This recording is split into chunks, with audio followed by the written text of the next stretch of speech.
我从庄子里养病3年，如今回归，府里已经有新监了。阿姐，你终于回来了。乐儿，你怎么瘦成这副模样？爹娘和兄长呢？阿姐，我们认命吧。如今这府里早已变了天，我们斗不过他的。瑶瑶，慢些走，小心崴了脚。呀，这位便是二姐姐吧？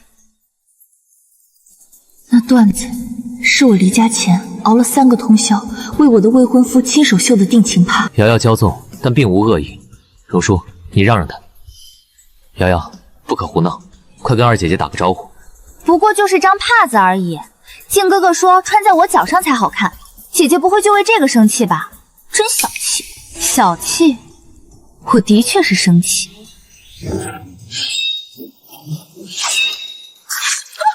我的脸！阿兄，救我！叫大夫，快去叫大夫！都愣着干什么？快去！就因为瑶瑶用了你块帕子做鞋垫，你便这般下狠手。叶荣叔，你疯了！叶荣峰，我异母同胞的亲哥哥，3年前他还会为我挡风挡雨，如今却为了一个不知所谓的野种，用这种眼神看我。兄长说的这是什么话？我不过是教训个下人而已，何必如此大惊小怪？瑶瑶是你的妹妹，何来的下人？叶荣叔，你眼中到底还有没有我这个兄长？肆意伤人，下手狠辣！现在立刻给瑶瑶跪下认错赔礼！认错？这套词他说的可真顺口。这3年，乐儿是不是也曾无数次被他逼着跪在那个野种面前？那兄长想要我如何赔礼？不如让我将这张脸也划破，赔给他可好？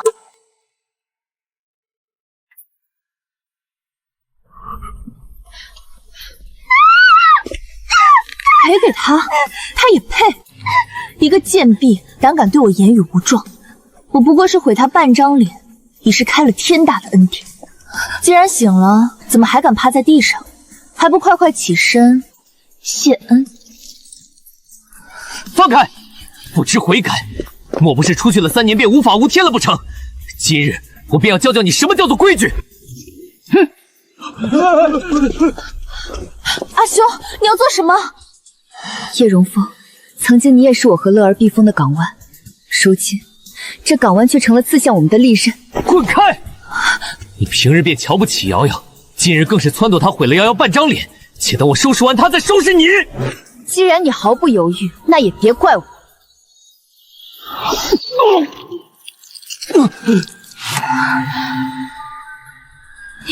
你疯了！他可是你兄长，他是有官位在身的朝廷命官，你怎么敢对他动手？叶荣恒，3年不见，是不是我太给你脸了，以至于你自己也忘了我是为何外出有病，你这一身官职又是怎么来的了？3年前，我为皇后挡下一剑，重伤濒死，陛下恩赏，加封我为安和郡主，叶家随之鸡犬升天。我原以为这3年皇家庄子养病，换来的是至亲的思念，却没想到等我回府后，竟无一人迎接。荣乐，阿姐，你终于回来了，我好想你，我以为你回不来了。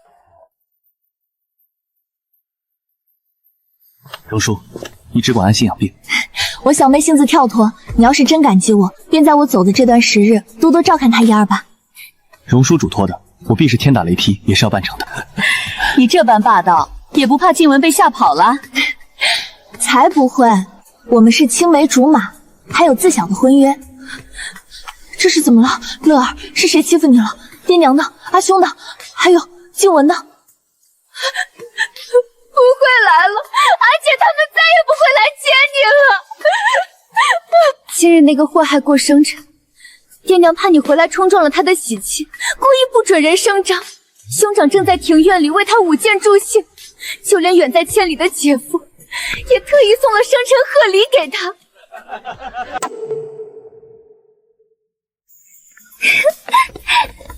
哎呀，这位就是二姐姐叶荣舒吧？3姐姐平日里可没少跟我提起你呢，说你生的最是美貌。荣乐，你真是越来越不懂规矩了。瑶瑶生辰，你早早离开便算了，如今这副哭哭啼啼的模样也不嫌晦气，莫要冲撞了瑶瑶的喜气。3年前，他连乐儿磕破点皮都会心疼半天，如今亲生妹妹在他眼里竟只剩下晦气二字。兄长这话我倒是听不明白了，什么生辰？还有，我叶榕树离家3年，何时又多了一个妹妹？你久不在家不知道，瑶瑶是娘亲的救命恩人，她孤苦无依，娘亲怜悯她，便认了干女儿，排行第4。不过今日你来的正好，瑶瑶生辰，她念叨你不知多久了。你不是得了皇后娘娘诸多赏赐吗？可要好好的给她包一份大大的见面礼。兄长快别说了，再说下去，二姐姐该以为我是个贪心鬼了。兄长又揶揄我，瑶瑶才不是贪图二姐姐的见面礼呢，瑶瑶只是想见见传说中的才女姐姐。你呀，嘴上说不贪，心里指不定在盘算什么呢。3年，我这个久未回家的女儿回来，没等来接风洗尘的宴席，反而先听到了皇家赏赐的归宿，当真是有趣至极。那料子，那是我送给未婚夫谢静文的定情手帕。这可是静文哥哥亲手送给我的，他说这帕子的绣工好看得很，我求了好久，他才舍得答应让我做成鞋面呢。榕树，瑶瑶年纪小，自小在外面吃了不少苦，性子是骄纵了些，但她并无恶意，不可胡闹。这本是你二姐姐赠给静文的东西，不过就是张帕子而已嘛。静文哥哥亲口说的，这帕子穿在瑶瑶脚上才叫好看。姐姐该不会为了这点小东西就跟我生气吧？那也太小气了。我的确是小气。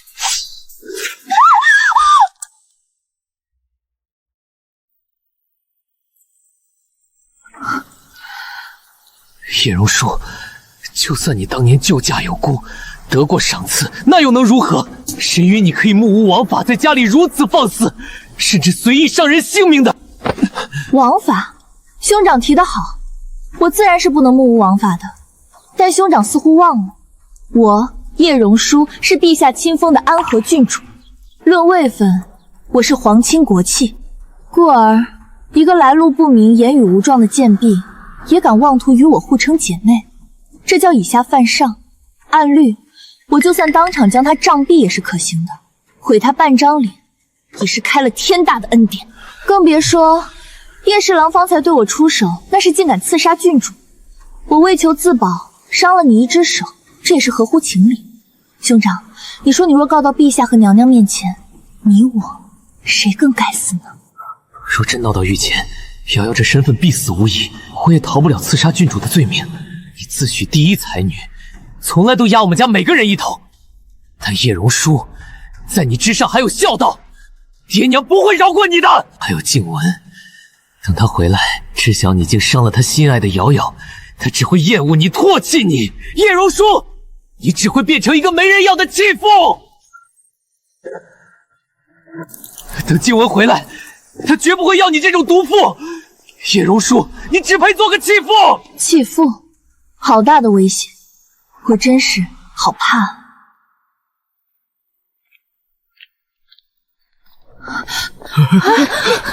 二小姐，您回来了。二小姐晚安。都给我跟上。哟，三小姐，您这是又乱跑到什么地儿去了？可让我们这些当下人的找的好苦。夫人和老爷说了，你在四小姐生辰宴上负气离开，是大大的不体面。这不，罚下来了，禁足3个月。过，请吧。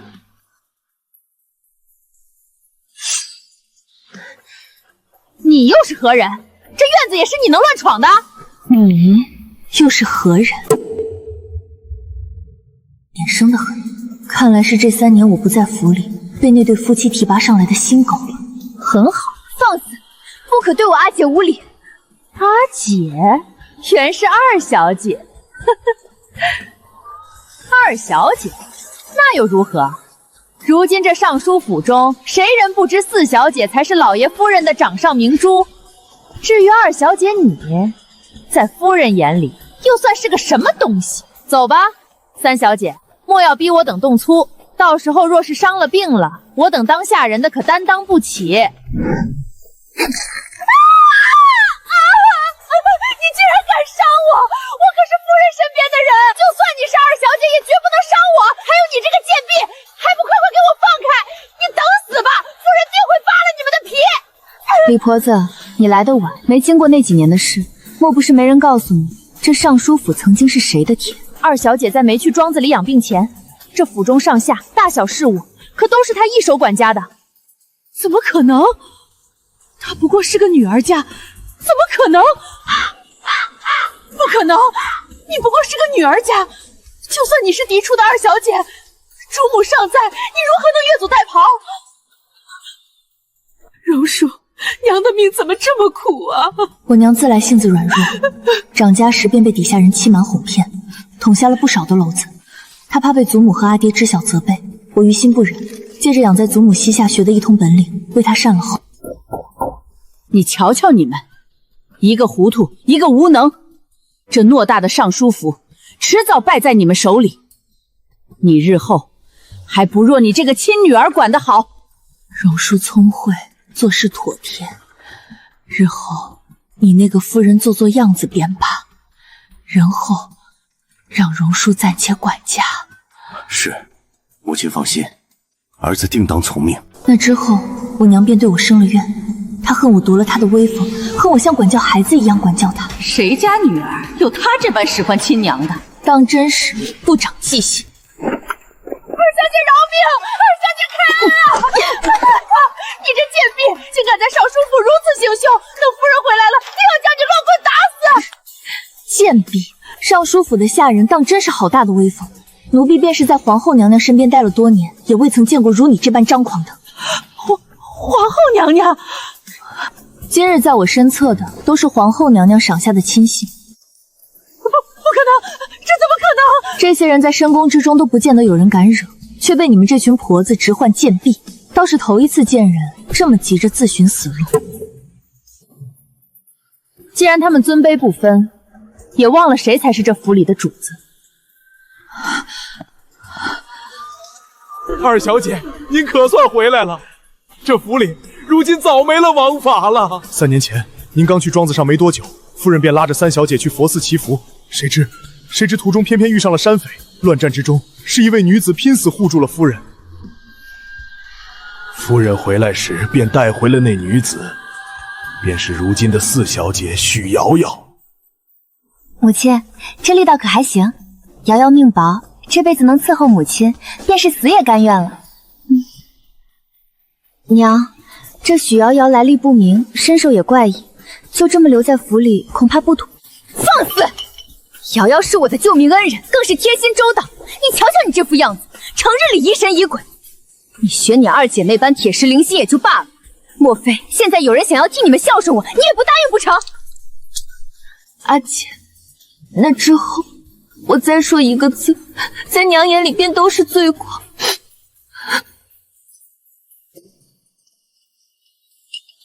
娘被救命之恩迷了眼，那是她糊涂。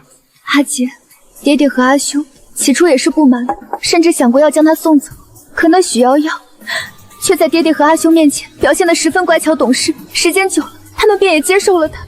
爹爹，这是瑶瑶亲手做的点心，您尝尝。瑶儿没别的本事，只想叫爹爹宽宽心。阿兄剑法真好，瑶瑶也想学，阿兄教教我好不好？荣叔，你瞧瞧瑶瑶多懂事，你身为姐姐，为何非要针对她？当真是冷血善妒，半点没有荣叔当年的气量。后来我就干脆躲在屋里，不愿多管。可即便如此，他还是不肯放过我。阿姐，我好想你啊，你什么时候回来啊？若是我也有这样的姐姐便好了。瑶瑶命苦，从未见过这样好看的童年。傻孩子，不过瑶瑶已经有了爹娘和兄长，一点也不觉得羡慕了。你如今是我的女儿，荣叔自然也是你的姐姐，那头像也该有你的一份。娘，那是阿姐给我的定情礼物啊。如此小家子气，一张帕子几件首饰也要争抢，简直丢尽了尚书府的脸。看来是把你纵得太过了，如今翅膀硬了，连我的话都敢忤逆。这般不懂事，瑶瑶受了那么多苦，你就不能让让她？阿姐，从那以后，这尚书府便不再是家了，而是我的牢笼。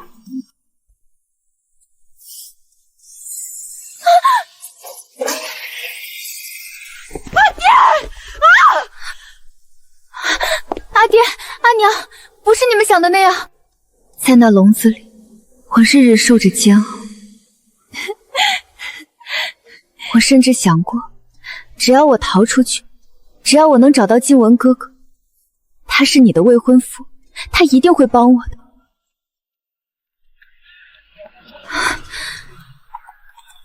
怎么可能？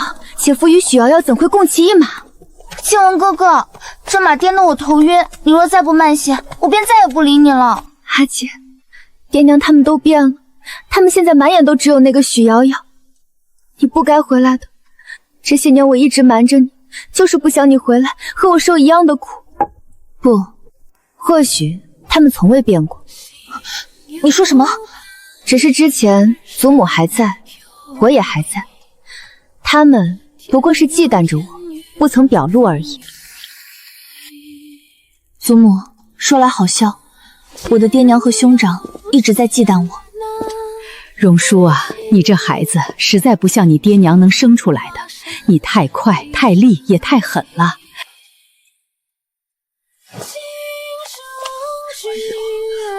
好，叶尚书，你生了个好女儿啊，当赏。叶大人这官位升的，全靠生了个才女女儿。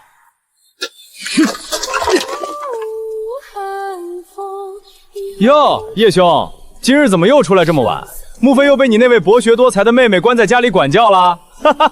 我才是长辈，倒要受一个小辈的掣肘。谁家女儿敢这般使唤亲娘？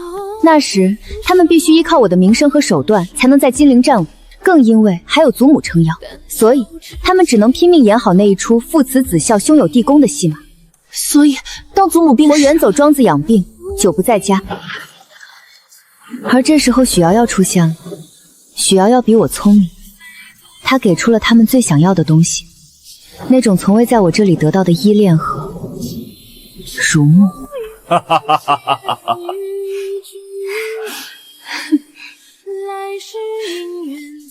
所以他们将它视为掌上明珠，也正因为有了这个寄托，他们才敢理所应当的暴露那卑劣的本性。若真如阿姐所说，那今日阿姐毁了那雪瑶半张脸，又刺伤了阿兄的手，按照那祸害的性子，现在定是已经写了信告上京城了。他会给姐夫、给谢静雯写信告状，更会向爹娘哭死过去的。阿姐，谢静雯如今是朝中新贵，爹爹又是礼部尚书，若是他们三个一起追究起来，阿姐，你即便有郡主之位，在这深宅大院里又能如何呢？走，阿姐，我们快走，趁着爹娘还没反应过来，我们快去皇宫找皇后娘娘。只要见到娘娘，他们定不敢对你怎么样。可若是还没踏出这尚书府，这里便是他们的地盘，他们绝不会有阿姐好过的。傻丫头，他们现在拥有的一切，这尚书府的门楣，谢静雯的前程，本就是我给他们的。我给出的东西，我也能亲手拿回来。既然他们打算恩将仇报，还想咬我一口，那我自然得千倍万倍的讨回来。荣叔，你这孩子天生不似寻常人，你心冷，太冷了。祖母说我心冷，实则我只是顾全了所有人，唯独忘了我自己。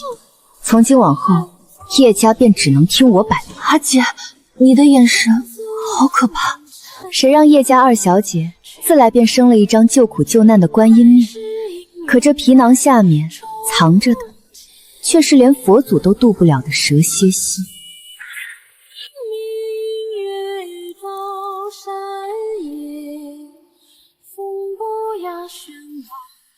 祖母，这是孙女最后的一丝孝心了。二小姐，夫人带着人来了。叶荣书，叶荣书，你给我滚出来！母亲，你又犯错了。母亲，夫人，您怎么了？他上一次听到我唤他母亲，是他鬼迷心窍挪用公口开了赌庄，那次祖母断了药，兄长险些被除名，留您3000卷佛经，抄不完不得出。我怕什么？老太婆已经死了，叶榕树也走了3年，这尚书府现在分明是我的天下，你少拿那种眼神看我。母亲可知错？放肆！我是你亲生母亲，更是这府中的当家主母，你祖母早就化成灰了，少拿这死人的名头来压我！我问你，我听底下人来报，说你竟为了这个孽障，亲手伤了瑶瑶，还弄断了你阿兄的手，可是真的？母亲，容热才是你的嫡出亲女，你怎能将她与一个来路不明的贱婢相提并论？闭嘴！你凭什么这般说瑶瑶？她救了我的命！叶榕说：“你瞧瞧你自己，你哪点像是我生出来的女儿？这些年，你可曾给我半分敬重？可曾像瑶瑶那样贴心过？你可知这金陵城中多少官眷私下如何笑话我？笑话我连亲生女儿都斗不过。至于那个孽上，成日里唯唯诺诺，背地里却与你一般不把我这个母亲放在眼里。我偏心瑶瑶有何不对？瑶瑶知道哄我开心，而你们敬重。母亲想要我对你如何敬重？是事事以你为先，还是处处对你毕恭毕敬？若你想要，我也是给过的。榕叔，娘便只有你了。你祖母向来是个眼里揉不得沙子的，这次若是让她知道娘亏空了宫中银钱，保不齐得让你爹休了我不可。娘也是笨，不小心听信了那些混账婆子的谗言。娘做这一切，还不都是为了你们兄妹？所以，娘是想要我帮你认下这件事吗？我虽情感淡薄，但自幼循规蹈矩，初时我也曾以你为天，唯命是从。你到底想说什么？可我为什么会变成如今这副模样？母亲，这不也是你亲手求来的吗？母亲，看着我，认下自是可以的。我是叶家的子孙，祖母就算再生气，也不会把我赶出去，顶多会重重罚我罢了，受点皮肉之苦，总保过让娘被休活不下去。好叔儿，娘可该要怎么谢你的好？只要娘发誓永远不后悔生下舒儿便好。我曾真的很努力，想做好一个女儿，你推波助澜，亲手把我变成了如今这副冷酷无情的模样。可现在你反倒开始嫌弃我太过冰冷，太过强势。所以母亲，你这是在后悔吗？我曾想过，只要你不后悔，我便一直敬你，护你，做这叶家最稳固的盾。娘如何会后悔？你是娘的福星，娘这辈子绝不后悔生下舒儿。娘，求您了，别说了，再说下去就回不了头了。我如何不后悔？我早便后悔了。我要的是瑶瑶那样温柔乖巧、满心满眼都是我的女儿，才不是你这个算计人心、冷酷无情的怪物。你以为如今还是你祖母在世给你撑腰的时候吗？看清楚了，现在我才是这个家的当家主母，而你不过就是个从我肚子爬出来的不服管教的孽种。来人，把这个不尊不孝的东西给我拖下来，按在祖宗面前跪下，让他好好给列祖列宗请罪。我要看看你这张假正经的脸能装模作样到几时。那便是不知错了。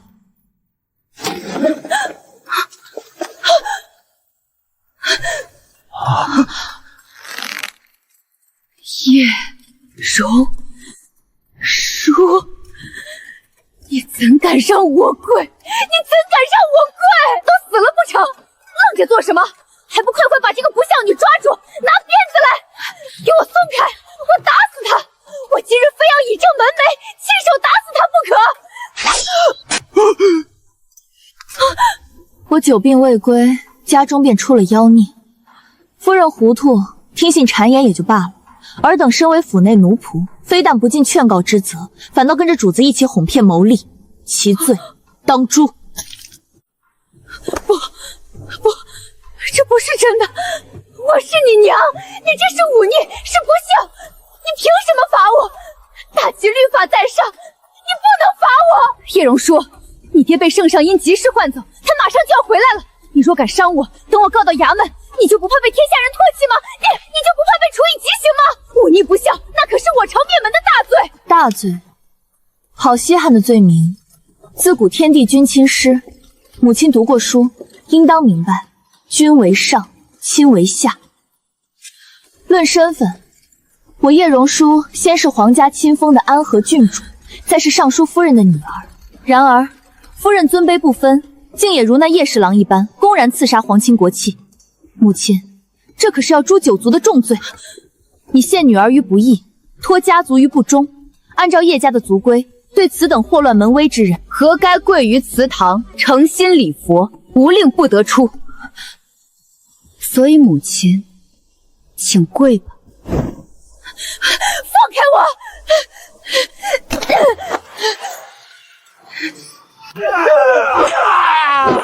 叶荣舒，我可是老爷的贴身心腹，我签的是死契，你敢动我？等老爷回来，他定要把你们这群吃里扒外的东西统统打断腿！快些闭嘴吧！你个不要命的，没看见那是谁吗？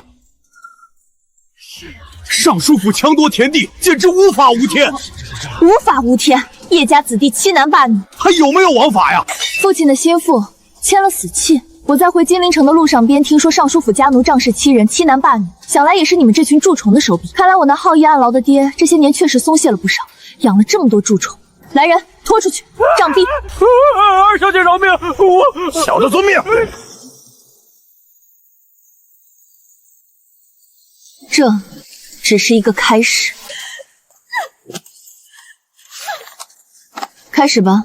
二小姐离京第1年，府中变卖成交良田3000亩，所得银钱未入公账。第2年，夫人以祈福为名，挪用府内绸缎庄3个月的营收。那是我和乐儿的嫁妆，是祖母临终前亲手交托的。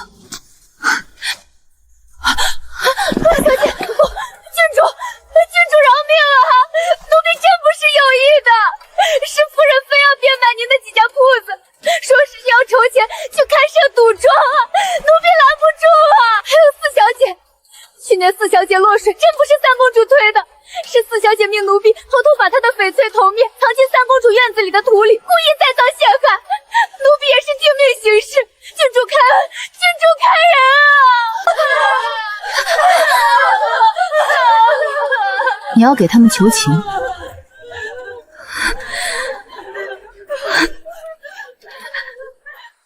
阿姐是我报仇才责罚的他们，若我此时不感激阿姐，反而同情这些恶人，岂不是恩将仇报？岂不是当众打阿姐的脸？辜负阿姐的事，我做不出来。这些人自作孽不可活，我绝不心软。乖。叶荣舒的，让他滚出来见我！反了，真是反了！放开，连我也敢拦！本官要带人平了这孽女！放肆！要叫郡主！你是何人？竟敢殴打朝廷命官？是谁给你的底气？那个逆女吗？本官要你好好看看，谁才是这府中的主人！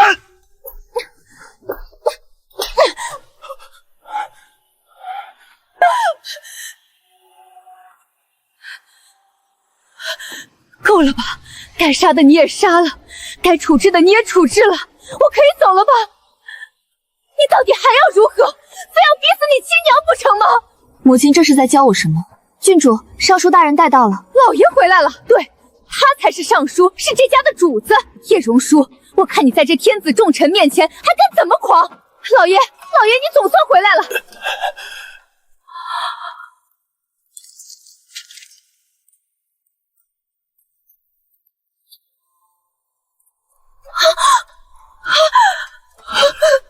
父亲，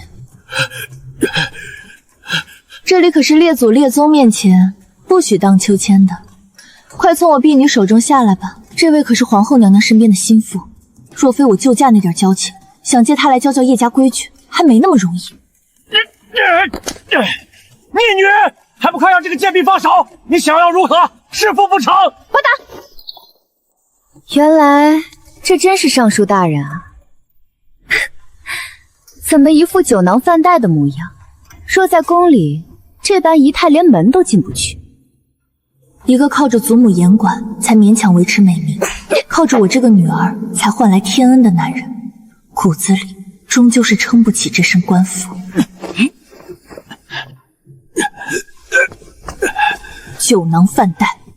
不过3年，叶荣书，你好大的威风！纵容贱婢在祠堂肆意妄为，自己一归家就搅得家宅不宁。我听说你竟然还敢对瑶瑶动手！瑶瑶年纪还小，纵有错处，你身为姐姐教导便是。竟敢毁她面容，你也要与她计较不成？来人，把这个以下犯上的贱婢给我拖出去，打死！本官说话你们都聋了不成？我说，把她拖出去打死！3年前你虽庸碌，但在祖母面前上之收礼，如今没了管束，这暴戾自大狂妄的本性当真是暴露得一干二净。父亲若是想要他的命，怕是不行。为何？叶荣书，莫非你真要当着祖宗的面忤逆尊长不成？不，只是这位嬷嬷本是陛下赐给皇后娘娘的贴身暗卫之一，若是父亲真要她的命，须得陛下和娘娘亲自引领。陛下、娘娘，怎么可能？你3年前不过是替皇后娘娘挡了一剑，娘娘再是心慈，那些金银、郡主名号的赏赐也该够了。时隔3年，天家怎还会对你如此看重？3年前他挡那一剑换来的恩典确实够厚了，郡主之位、我的官衔，还有谢家的婚约，天家恩赐至此已是仁至义尽。他叶荣书还能剩下几分胜处？大抵是女儿颇具皇后娘娘的眼缘，外头的人总说你性子冷些，甚至说你凉薄无心。这世间恩将仇报之辈比比皆是，不过是性子冷些，又能算得了什么？本宫倒是欣赏荣叔这般豁达，万事看得通透。这3年，娘娘在行宫避暑，少不得找我进下解闷。娘娘历经浮沉，稳坐中宫。有些事虽远在深宫，却也并非耳目全闭。娘娘摆驾回宫那日，该是刚进宫门，便知晓了叶家多了一个救命恩人的4小姐。更听闻，我那位好未婚夫谢晋文，为了一个女子策马共骑，闹得金陵城满城风雨的流言。所以，在我病好归家那日，娘娘特意为我送上了这几个宫中亲信。父亲觉得，若娘娘不看重，会派这些能杀人的手脚跟着我吗？你既然是带着娘娘的恩典回来，如何不早说？闹出这些动静，这是作甚？女儿归家本是想尽孝，可谁知一进门，便见小妹一身病骨，几乎没了命。府中下人更是不成体统，奴欺其主。女儿无法，只得依着规矩核查账目罢了。核查账目便核查账目，闹到祠堂作甚？那是你娘，是你的长辈，便是他有千般错，他跪着，你如何能站着？父亲此言差矣。祖母生前曾立下家规，但凡犯下大错，雷及家族者，皆该跪于与祖宗牌位之前，诚心忏悔。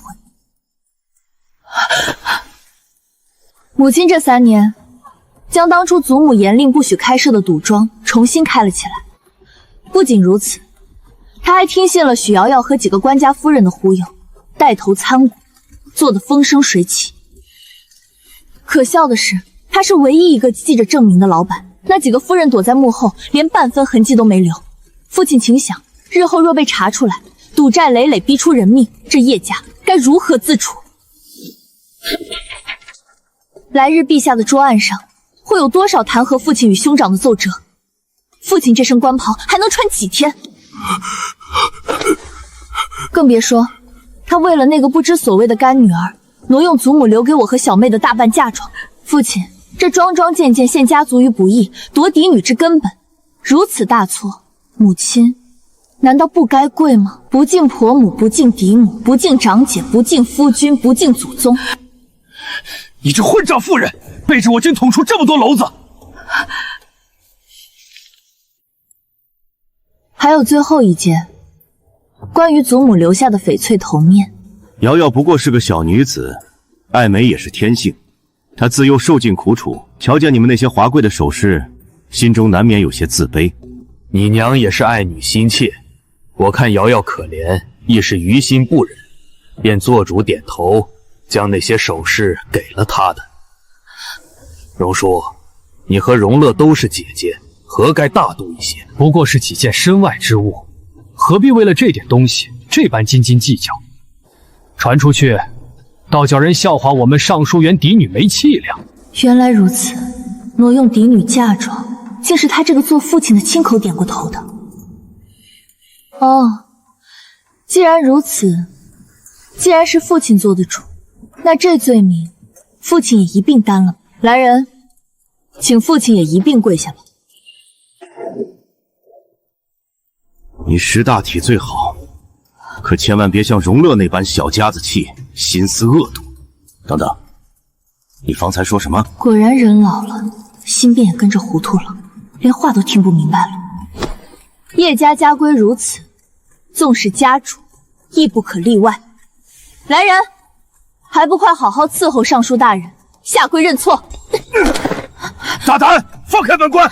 本官可是朝廷命官，是你的亲生父亲。叶荣书，你敢如此对我？你这逆女，你敢！孽障，他不是我生出来的，他是个孽障。这3年，父亲似乎过得太快活了，快活到忘了这叶家的根本。父亲罔顾家主祖业，玩物丧志。半年前，您为了买下一只名贵的百灵鸟，竟然转手便变卖了3块祖地，又为了逞一时口舌之快，纵容下人恃强凌弱，打伤多名佃农。那地里险些闹出了人命，亦或者这其中早就已经出了人命，只是父亲自以为瞒得天衣无缝罢了。父亲莫非忘了罔惧祖业，纵奴行凶，这些罪状若侦查时，那是拉着全家一起遭殃的大罪。只是姑且还未被那些御史台的人查到罢了。胡说八道！你这不孝的东西，竟敢在大庭广众之下污蔑生父！就算是真的又如何？自古百善孝为先，你莫非还真敢在这列祖列宗面前对你的亲生父母动手不成？对，天下百姓都看着，你若伤了父母，便是死路一条。是啊，孝道，在这朝堂民间，纵然我是郡主，若背上殴打生父母的罪名，也定会被万民唾弃，甚至引来天家降罪。我为爹娘的骨血，如何能对爹娘亲自动手？你知道便好，你知道便好，还不快让这些贱婢退下！自古有言，父母不慈，乃子女之过。既然我不能动爹娘，那就让爹娘最心疼的女儿、儿子来替爹娘受过吧。女儿、儿子，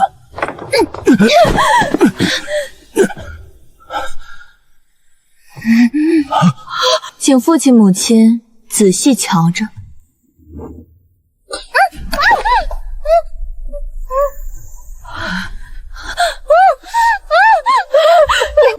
叶荣书，你这不知死活的毒妇，你怎敢这般对待爹娘？不懂规矩的东西，叫郡主！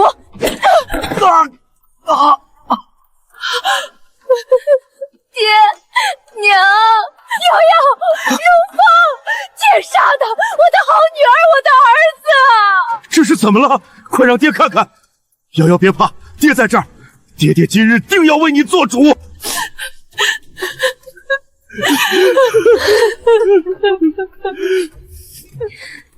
阿姐，看到这一幕，我竟然不难过了。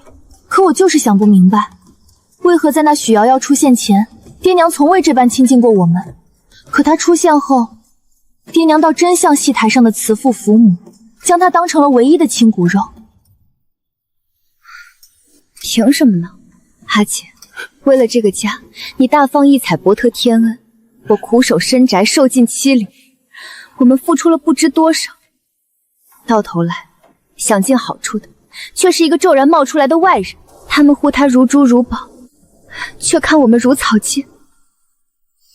想我挣来的名声，助我挣来的府邸，许瑶瑶，我给的好处，你真的受得起吗？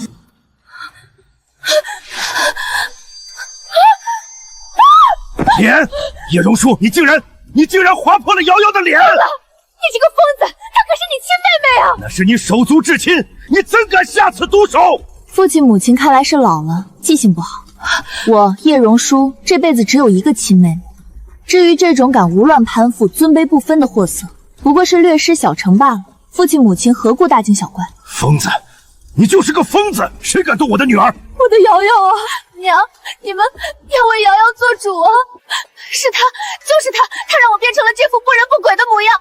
我还没议亲，我的谢哥哥没有明白的会要一个毁容的女子。叶荣舒，你毁了我的一辈子！叶荣舒，你这个魔鬼，我绝不会放过你！你自认我毁了你的人生，却绝口不提这3年来你是如何在父母面前构陷乐儿，如何让一个嫡出小姐的名声在金陵城变得狼狈不堪。是以你错了，你以为抓住了我爹娘就能赢，却没发现你依仗的父母现在正活在对我的恐惧里，惩罚才刚刚开始。既然父亲母亲非要认她做女儿，那我也没什么好拦着的。只不过为人子女者，替父母受过，乃是叶家家规立身的根本，理所应当。你们要干什么？放开我！娘，救我！当真是感人啊。叶荣舒，你疯了！有什么本事冲我一个人来！别动瑶瑶，放开她！既然兄长也这么说了，那就上家法吧。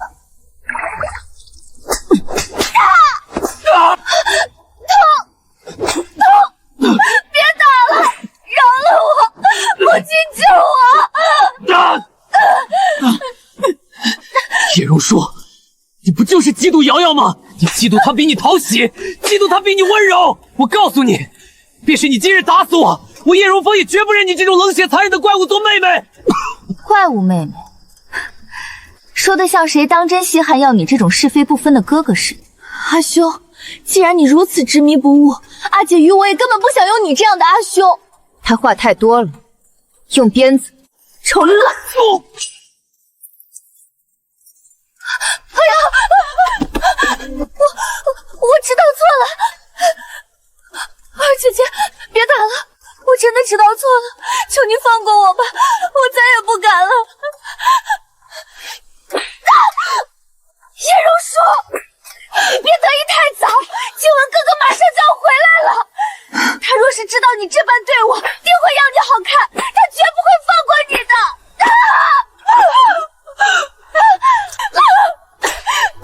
叶荣舒，你这灭绝人性的东西，我要杀了你！我今日非杀了你这个逆女不可！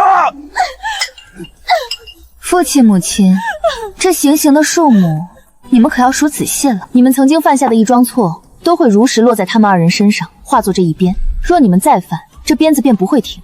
这法子总该是比凌迟好一些的，至少最后不用死，只是要在这祠堂里无穷无尽的受尽折磨罢了。不要，荣舒，求求你，别打了，我的心都要碎了。那是你亲哥哥呀！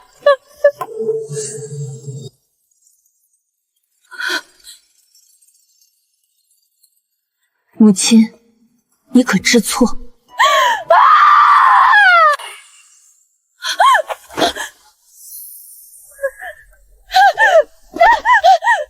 为什么我会生下你这种妖孽？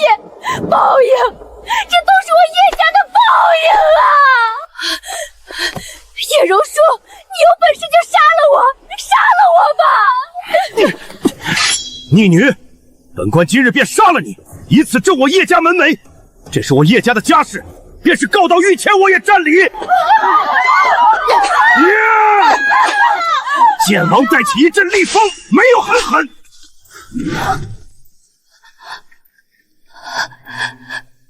爹，我看今日谁还敢动他？怎么样？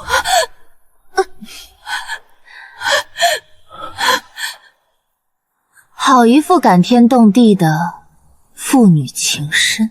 放心吧，瑶瑶，有我在，我看今日谁还敢再动你一指头！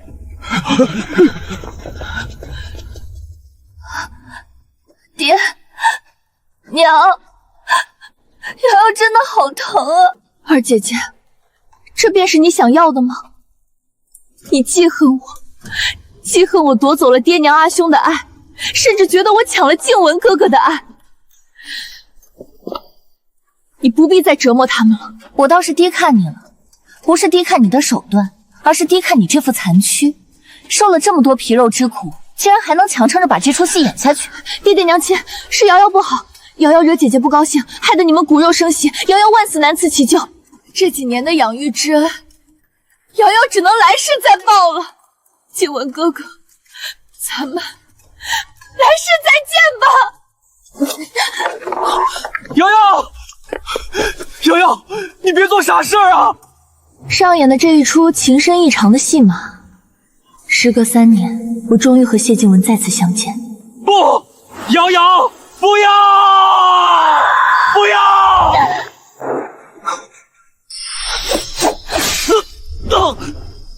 看着吧，看着你最依赖、最笃定的爱，就在你面前，仅差半寸，却化为虚无。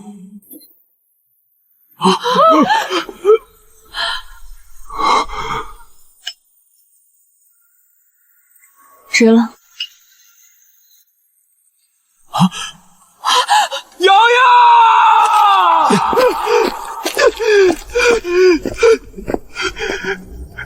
瑶瑶，瑶瑶，你睁眼看看我，瑶瑶。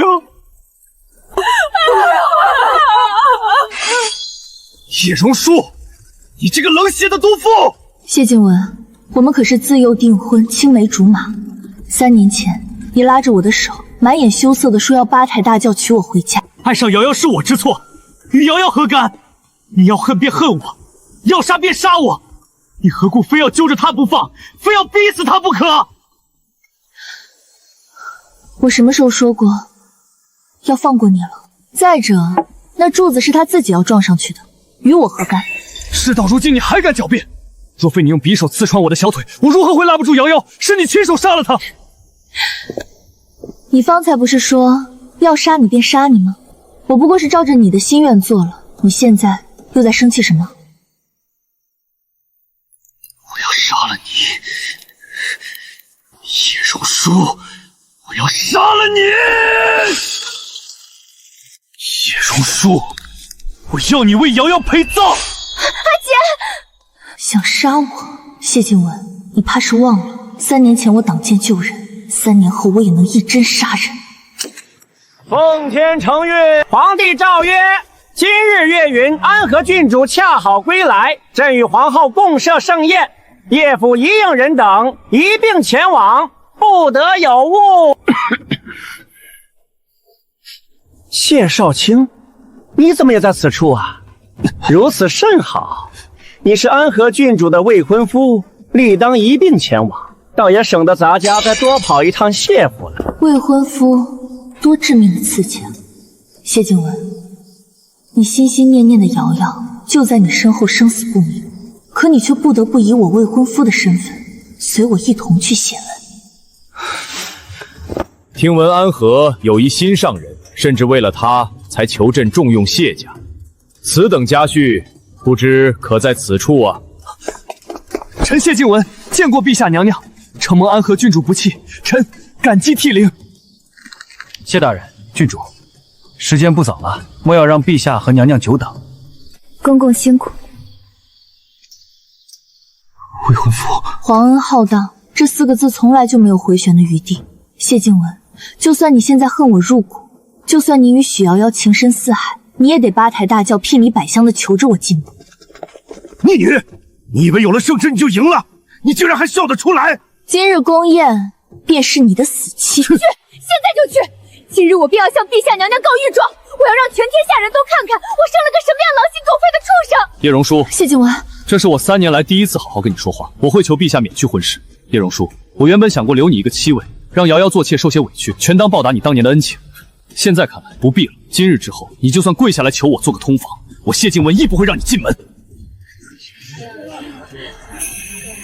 陛下，娘娘，臣谢静雯冒死进言，安和郡主叶榕书归家当日便行凶伤人，划破亲妹脸颊，刺伤长兄。他如此行事，还请陛下娘娘为可怜的叶四小姐做主。许瑶瑶大概没算到，那一头撞下去没能撞死，却把自己的余生都撞烂，下半辈子她只能在榻上做一个动弹不得的活死人。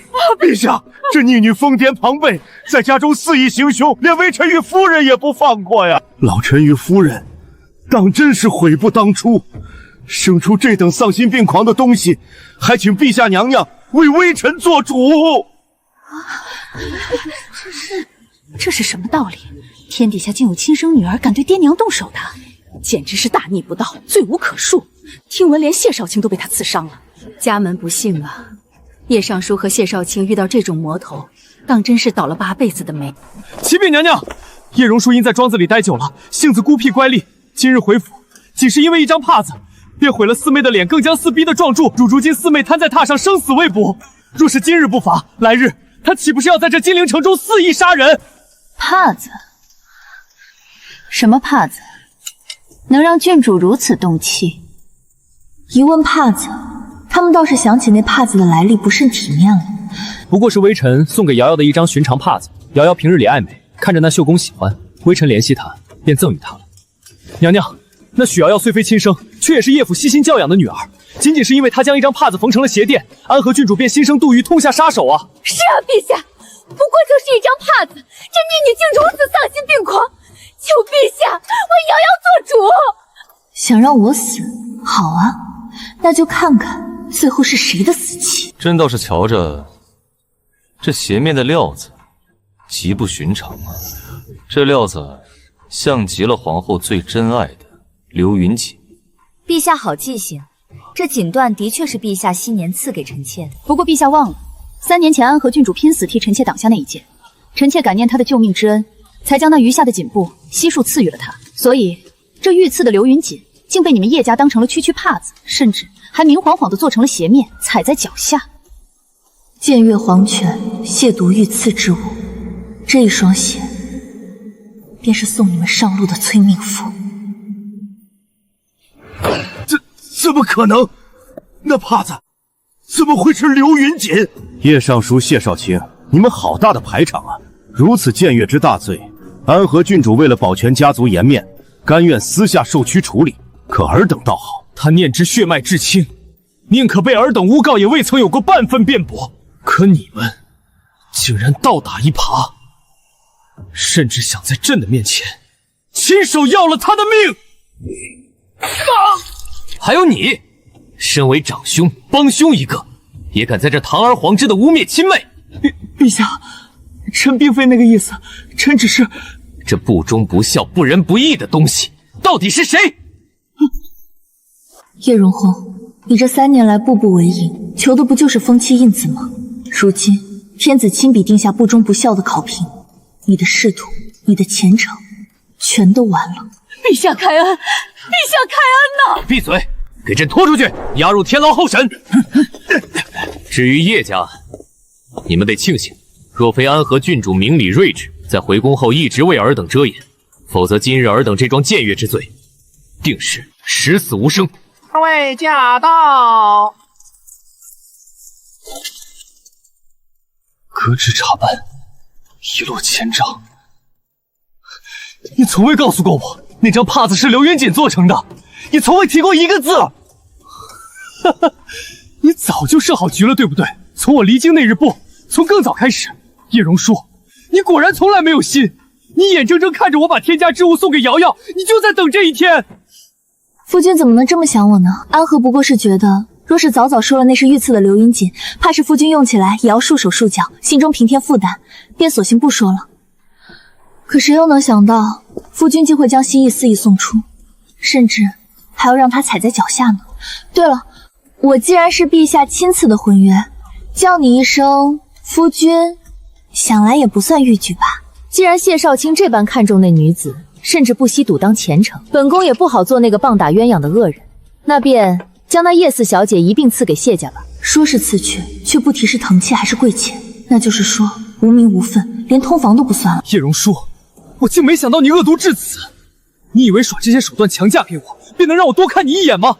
我告诉你，便是瑶瑶现在成了那残缺瘫痪的模样，我谢静雯这辈子也只会爱她一人。而你，永远别想得到我的半分怜悯。想必你也没机会让我多看你一眼。叶榕树，你就算强求了这婚约又如何？我只会爱瑶瑶一人，而你得不到我半分爱。夫君看或者不看我，其实一点都不重要。我费尽心机嫁给你，不过是来拿回属于我自己的东西罢了。你幼时丧父丧母，寄养在叔伯家，像狗一样被欺负。从我救你的那一刻起，你的命就是我的。你凭我得重用，依我得高升。这谢家的万贯家财，你谢静文的仕途前程，本就该是我的。我不是要嫁进谢家，而是谢家从此往后都要改姓叶。更何况，谁给你的错觉，觉得许瑶瑶那个活死人能活着嫁进我的将军府？梳头，我竟要亲手为害了我瑶瑶的凶手梳头。女儿明天就要出嫁了，母亲这副模样，是为什么不高兴呢？你何必装模作样？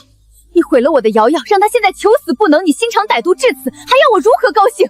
我原以为看到她那副模样，母亲心里该是最高兴的。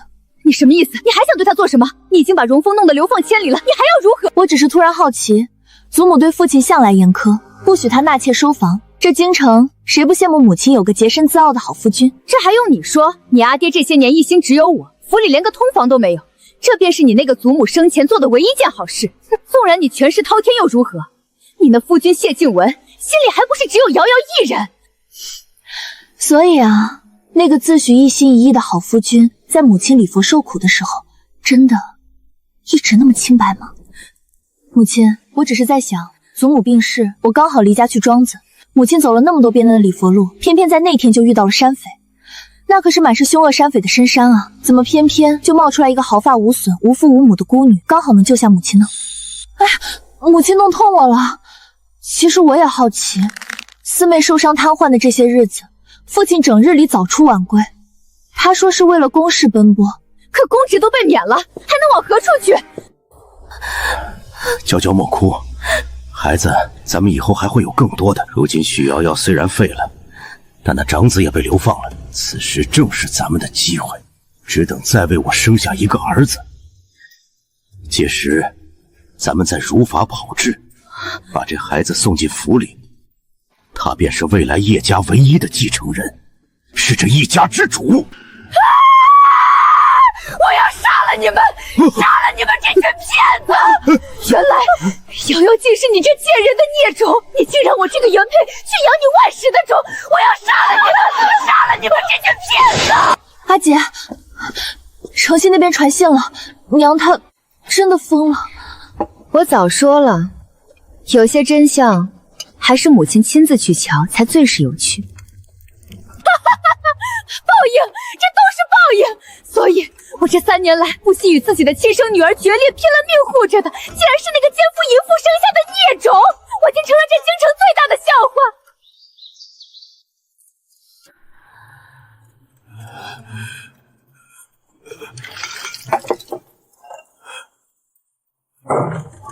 夫君，洞房花烛，你这是要去哪儿？去见我的瑶瑶。叶荣叔，你虽然如愿强嫁给了我，但你记住了，这具躯壳我永远也不会碰。阿姐，他日日往尚书府跑，到处给许瑶瑶寻医问药，当真是乐此不疲。随他去。叶荣叔，我从未进过你的房，我从未碰过你一下。你说，你肚子里的野种到底是哪儿来的？你这个不守妇道的贱妇！夫君这是说的什么胡话？这孩子自然是夫君的，莫非在这将军府中，我还能凭空造出个孩子不成？不可能！你撒谎！你只要他是我叶荣叔的种，他以后便是这谢家、叶家唯一的继承人。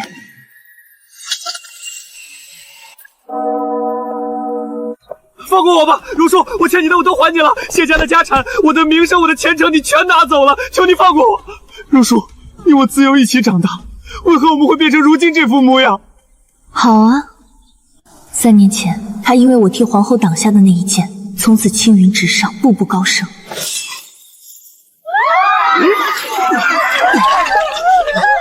荣叔，我夫人呢？我夫人呢？荣叔，快跟我走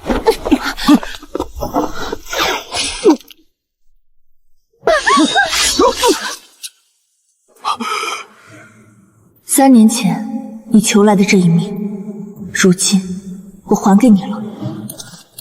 谢静文死了，刺客那夺命的一剑，不仅为他换来了救驾功臣的死后哀荣，也为我换来了这一身的荣华富贵，就连腹中还未降生的孩子也早早有了封号。他欠我的，我不仅拿回来，还要他谢家生生世世的还债。这一下子，叶家算是彻底没人了，乐儿成了顶梁柱。阿姐，我招了个赘婿，出身清白，听话的很。如此，我若是哪日不喜欢了，也能随时休了他。阿姐教我的，只有抓在自己手里的才叫命。一切好似都没变，谢叶两家依旧是京城最显赫的世家，两家世代交好，枝繁叶茂，家族永世昌盛。